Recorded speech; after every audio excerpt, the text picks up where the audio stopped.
I, Kizza Besigye, being appointed the Minister of Uganda, swear that I will at all times well and truly serve the Republic of Uganda in the office of a minister, and that I will support and uphold the Constitution of the Republic of Uganda as by law established, and that I will, at the best of my judgment, at all times, when thereto required, freely give my counsel and advice to the President of Uganda and his successors in office as by law established for the good management of the public affairs of the Republic of Uganda, and that I will not directly or indirectly reveal any matters as shall come to my knowledge in the discharge of my duties and committed to my secrecy. So help me, Lord. Up to now, I give Mr. Museveni credit in 3 areas up to date. One is that he is a strategic thinker. He thinks through an issue in a strategic sense. From beginning to the end, he looks at where he should be in a long time, not just in the next few days or in the next just 1 year, but in a strategic sense. And that is an area where there is a lot of weakness in most of our leaders. People thinking short-term, trying to have short-term objectives. The second strength that he has always had is hard work. Focus on that plan that he has built and work extremely hard and focused on it. He's pursuing it aggressively every day. Again,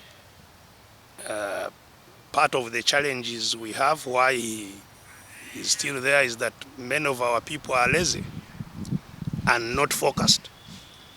You know, he's pursuing this today, tomorrow he's on another thing. The other day he's on another thing. He's not following a particular path of a particular plan leading to a particular place, and avoiding all distractions, because as you go on that plan there will be all kinds of distractions.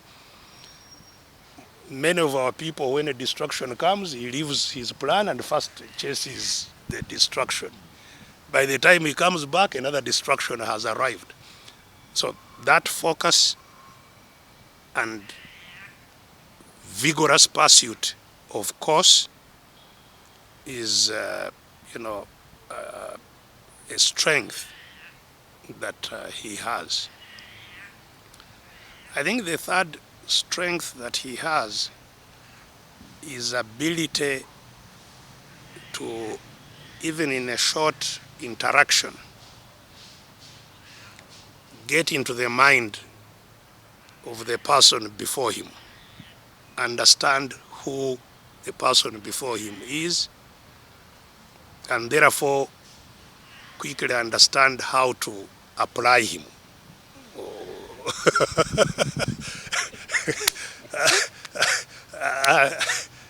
And these are all useful areas of strength. Listening, not that he doesn't listen, but he doesn't listen to advice. He is a very grossly narcissistic person. Narcissism is actually a condition. It's also a medical condition. It's a condition. It's a condition where you have excessive belief in your abilities and your capacities, and you think what you are doing is the best, and you pursue it, knowing everybody should understand that this is the best. He has that problem, I believe, and so yes, he may listen technically, that he's hearing you and what you say, but he will only be hearing you so that he processes what you say to advance what he thinks, not to change, not to adjust and see maybe I am wrong. The question of considering that he may be wrong or what does not feature in his consideration. A piece of his vast experience, as I've said, and therefore once again I must say that we are privileged to have you and we welcome you, and therefore I take this opportunity and honor to call on His Excellency the President of Uganda to come forward and greet you. So yes, if you're asking whether we did talk, certainly. As I have said, we worked fairly closely in the areas where I had tasks. One of the tasks I had from 1988 to 1990 as National Political Commissar was precisely about the political developments at the time, which was managing the transition. So quite obviously we talked, and regrettably I don't think that he's able to change his position. And that's why for me, I was not in any doubt whatsoever when it came to 2001 that it was necessary to tackle him then, because our colleagues were saying, but this is his last term. There are term limits. In 2006, he will retire peacefully, respectfully, so let's not tackle him now. And it was very clear for me in my mind that that was not a course on which he was, that he had long embarked on a course of self-perpetuation and of expansion.